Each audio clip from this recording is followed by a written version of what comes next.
નમસ્કાર મિત્રો, આપ સૌનું હાર્દિક સ્વાગત છે। તો ચાલો નજર કરીએ તારીખ 10 અને 11 જાન્યુઆરીના રાશિ ભવિષ્યફળ પર।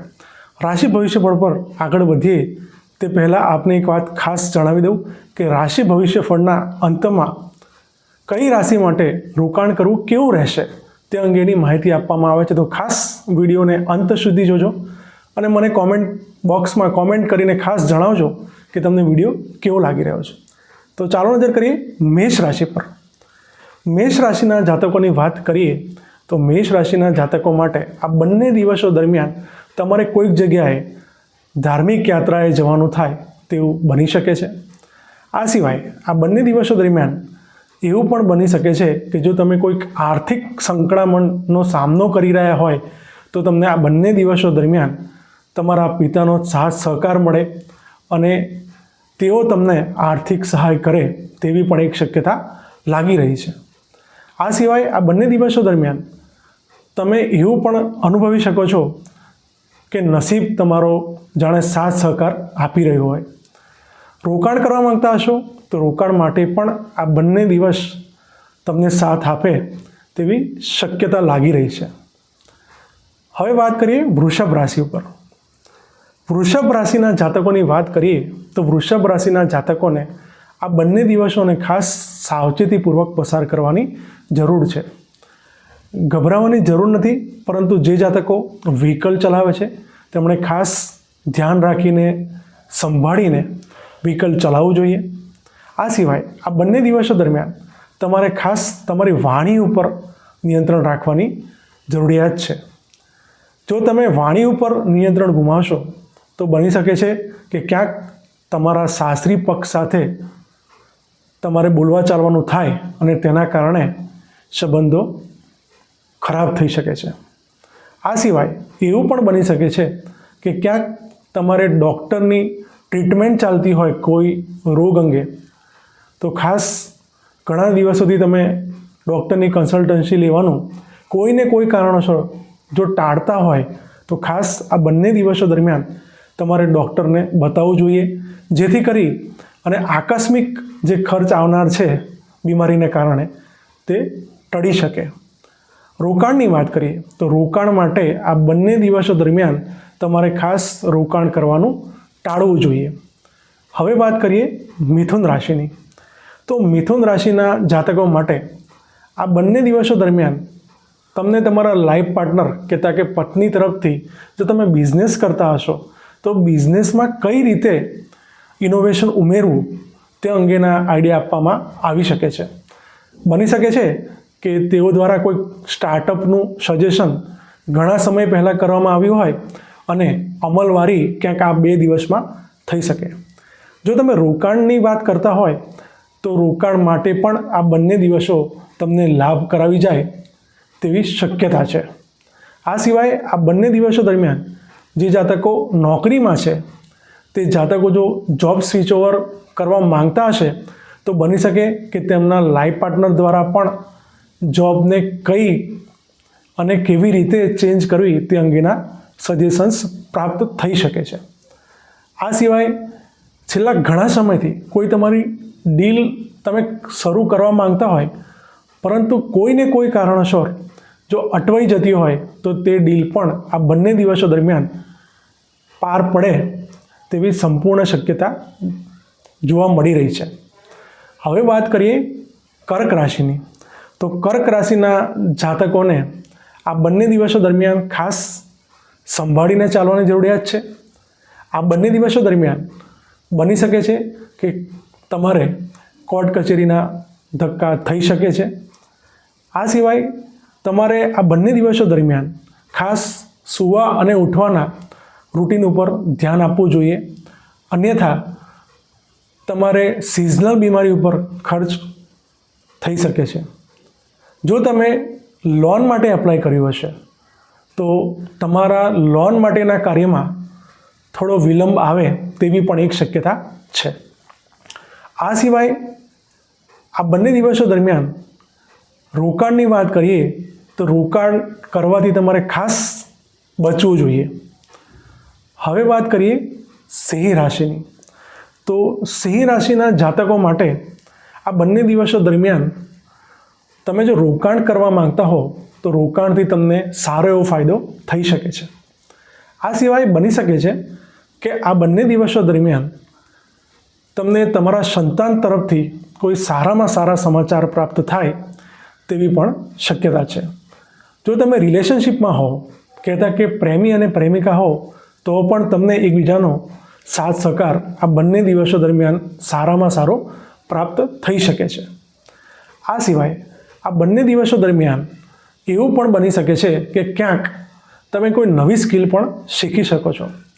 જો તમે બુક્સ વસાવી હશે પરંતુ છેલ્લા ઘણા સમયથી તમારી વ્યસ્તતાને કારણે તમે જો પાનું એનું ફેરવતા ના હોય તો તે પાનું પણ ફેરવતા આ બંને દિવસો દરમિયાન તમે જોવા મળી શકો છો.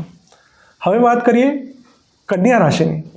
તો કન્યા રાશિના જાતકો માટે આ બંને દિવસો દરમિયાન બની શકે છે કે ક્યાંક જો તમે જમીન કે મકાનની ડીલ કરવા માંગતા હો તો તેમાં સારામાં સારા પોઝિટિવ રિસ્પોન્સ તમને પ્રાપ્ત થાય. અગાઉ કદાચ આ જમીન કે મકાનની ડીલ અંગે તમને એટલા પોઝિટિવ રિસ્પોન્સ નહીં આવ્યા હોય જેટલા આ બંને દિવસો દરમિયાન તમને પ્રાપ્ત થશે. આ સિવાય જો તમે રોકાણ કરવા માંગતા હો તો રોકાણ માટે પણ આ બંને દિવસો તમને ફાયદો કરાવી જાય તેવી શક્યતા છે. આ સિવાય આ બંને દિવસો દરમિયાન તમારે જો જમીન કે મકાનની ડીલ અંગે ફાઇનલ કોલ લેવાનો થાય તો તમારે ખાસ બેલેન્સિંગ સાથે બહુ ઉતાવળ પણ નહીં અને બહુ ડીલે પણ નહીં એ રીતે કોલ લેવો જોઈએ, જેથી કરી અને તમને ફાયદો થઈ શકે. હવે વાત કરીએ તુલા રાશિની. તો તુલા રાશિના જાતકો માટે આ બંને દિવસો દરમિયાન તમારે ક્યાંક જો તમે ડોક્યુમેન્ટ સંબંધિત કામ હાથમાં લીધું હોય તો તેમાં તમને સારામાં સારી સફળતા મળી શકે છે. આ સિવાય એવું પણ બની શકે છે કે જો અગાઉ તમારું કોઈ ડોક્યુમેન્ટ સંબંધિત કામ અટવાતું હોય તો પણ તે કામ આ બંને દિવસો દરમિયાન પૂર્ણ થાય તેવી પણ શક્યતા છે. આ સિવાય આ બંને દિવસો દરમિયાન બની શકે છે કે તમારે તમારા ઘરેથી દૂર રહેતા નાના ભાઈ બહેન સાથે મુલાકાત કરવાનું થઈ શકે છે. આ સિવાય એવું પણ બની શકે છે કે તમારે તમારા જૂના પાડોશીઓ સાથે પણ મળવાનું થઈ શકે છે. આ બંને દિવસો દરમિયાન એવી પણ એક શક્યતા છે કે અગાઉ જો કોઈ પાડોશી સાથે તમારે કોઈ પણ કારણોસર બોલવા ચાલવાનું થયું હશે અને સંબંધો કાયમ માટે કપાઈ ગયા હશે તો તે સંબંધોમાં પણ ફરીથી મીઠાશ આવતી જોવા મળી શકે છે. આ ઉપરાંત આ બંને દિવસો દરમિયાન જો તમે રોકાણ કરશો તો રોકાણમાં પણ તમને ફાયદો થઈ શકે છે. હવે વાત કરીએ વૃશ્ચિક રાશિની. તો વૃશ્ચિક રાશિના જાતકો માટે આ બંને દિવસો દરમિયાન ખાસ તમને તમારી વાણીના કારણે સારામાં સારો ફાયદો થઈ શકે છે. જે જાતકો બિઝનેસ કરે છે તેમને દિવસની શરૂઆતથી જ સારામાં સારી કમાણી જોવા મળી શકે છે. જે જાતકો જોબ કરે છે તેમને આ બંને દિવસો દરમિયાન જોબના સ્થળે સ્ટ્રેસ ફ્રી માહોલ જોવા મળી શકે છે. આ સિવાય જો તમે રોકાણ કરવા માંગતા હશો તો રોકાણમાં પણ તમને સારામાં સારો ફાયદો થઈ શકે છે. બની શકે છે કે તમારે આ બંને દિવસો દરમિયાન કુટુંબના કોઈ વ્યક્તિને મળવાના કારણે જૂની બધી યાદો તાજી થવાના કારણે તમારો મૂડ બદલાય અને તમારા બંને દિવસો સારામાં સારા આનંદમય પસાર થાય તેવી પણ એક શક્યતા છે. ધન રાશિની વાત કરીએ તો ધન રાશિ માટે આ બંને દિવસો દરમિયાન જો તમે રોકાણ કરવા માંગતા હશો તો આ બંને દિવસો દરમિયાન કરેલું રોકાણ તમને ખાસ ફાયદો કરાવી શકે છે. આ સિવાય આ બંને દિવસો દરમિયાન એવું પણ બની શકે છે કે તમે સ્વકેન્દ્રિત રહેશો, કહેતા કે આ બંને દિવસો દરમિયાન તમે પોતાનું વજન વધવા કે તમારી સ્કિન ડલ થવી જેવી નાની નાની બાબતો ઉપર કામ કરતા જોવા મળી શકો છો. આ સિવાય આ બંને દિવસો દરમિયાન એવું પણ બની શકે છે કે ક્યાંક ને ક્યાંક તમે અગાઉના જે આયોજનો હોય અને તે પૂર્ણ ન થયા હોય તો તેને કઈ રીતે પૂર્ણ કરવા તે અંગેની સ્ટ્રેટેજી પણ બનાવતા તમે જોવા મળી શકો છો. રોકાણની વાત કરીએ તો રોકાણમાં પણ તમે કોઈક ઇનોવેશન જો તેમાં ઉમેરો કરવા માંગતા હશો તો તેમાં પણ તમને ફાયદો થઈ શકે છે. હવે વાત કરીએ મકર રાશિની. મકર રાશિના જાતકોની વાત કરીએ તો આ બંને દિવસો દરમિયાન તમારે ખાસ થોડું સંભાળીને ચાલવાની જરૂરિયાત છે. આ બંને દિવસો દરમિયાન બની શકે છે કે ક્યાંક તમારે હોસ્પિટલમાં દોડા ધક્કા થઈ શકે છે. આ સિવાય એવું પણ બની શકે છે ક્યાંક તમે જો ફરવા ગયા હોય અથવા તો શોપિંગ માટે ગયા હોય અને ત્યાં થોડો વધુ ખર્ચ થવાના કારણે પણ તમારું બજેટ ખોરવાઈ જાય તેવી પણ એક શક્યતા છે. આ સિવાય એવું પણ બની શકે છે કે ક્યાંક તમે જો વિદેશ સંબંધિત કોઈ કામ કોઈને સોંપેલું હશે અથવા તો પોતે કરતા હશો તો તેમાં પણ તમારે અચાનક ખર્ચ આવવાના કારણે તમારું બજેટ થોડું ખોરવાઈ જશે. તો આ બંને દિવસો દરમિયાન તમારે ખાસ કઈ રીતે ઓછા પૈસામાં વધુ વસ્તુ આવી શકે અને ઓછા બજેટમાં કઈ રીતે રહી શકાય તે અંગે ફોકસ કરવાનો છે. અને રોકાણ કરવાની વાત કરીએ તો આ બંને દિવસો દરમિયાન તમારે ખાસ રોકાણ કરવાથી બચવું જોઈએ. હવે વાત કરીએ કુંભ રાશિની.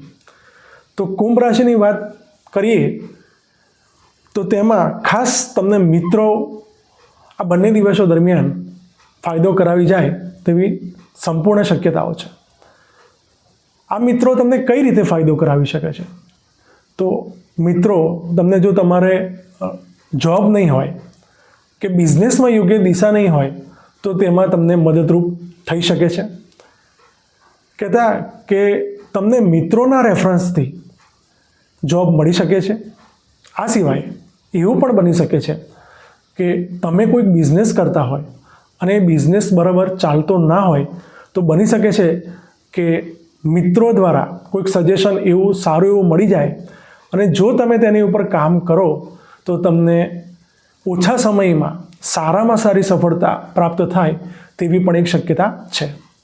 આ સિવાય એવું પણ બની શકે છે કે જે લોકો તમારા સોશિયલ મીડિયાના માધ્યમથી તમારી સાથે કનેક્ટ છે તેવા લોકોના કારણે પણ તમને તમારા નોકરી ધંધામાં ફાયદો થઈ શકે છે. રોકાણની વાત કરીએ તો રોકાણમાં પણ આ બંને દિવસો દરમિયાન તમને સારામાં સારો નફો થાય તેવી શક્યતા છે. હવે વાત કરીએ મીન રાશિની. મીન રાશિના જાતકોની વાત કરીએ તો આ જાતકોને આ બંને દિવસો દરમિયાન ખાસ જોબના સ્થળે તમારી સારામાં સારી પ્રશંસા થઈ શકે છે. આ બંને દિવસો દરમિયાન એવું પણ બની શકે છે કે જો જોબમાં તમારા બોસ સાથેના તમારા સંબંધો અગાઉ બગડ્યા હોય તો તે સંબંધોમાં પણ ફરીથી મીઠાશ આવી શકે છે.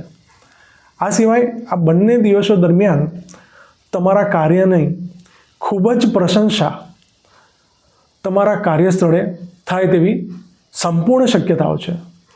આ સિવાય જે સહકર્મચારીઓ અગાઉ તમારા દુશ્મન તરીકે વર્તન કરતા હતા તે જ સહકર્મચારીઓ હવે તમારા એક મિત્રની જેમ એક ઢાલની જેમ આગળ આવીને ઊભા રહે અને તમને મદદ કરે તેવું પણ બની શકે છે. પરંતુ આ બંને દિવસો દરમિયાન તમારે ખાસ એ કાળજી રાખવાની છે કે કાર્ય કરવામાં ખુશખુશાલ થઈને લેઝીનેસ બતાવવાની કોઈ પણ જરૂર નથી. તમે જે રીતે કાર્ય કરતા હતા એ જ રીતે તમારે કાર્ય કરવાનું છે. રોકાણની વાત કરીએ તો રોકાણમાં આ બંને દિવસો તમને લાભ થાય તેવા સાબિત થઈ શકે છે. હવે વાત કરીએ વિવિધ રાશિઓની. તો વૃષભ, કર્ક અને મકર આ ત્રણ રાશિના જાતકોએ ખાસ રોકાણ કરવાથી બચવું જોઈએ. જ્યારે મેષ, સિંહ અને ધન આ રાશિના જાતકોને રોકાણમાં ફાયદો થાય તેવી શક્યતા છે. ઓમ નમઃ શિવાય.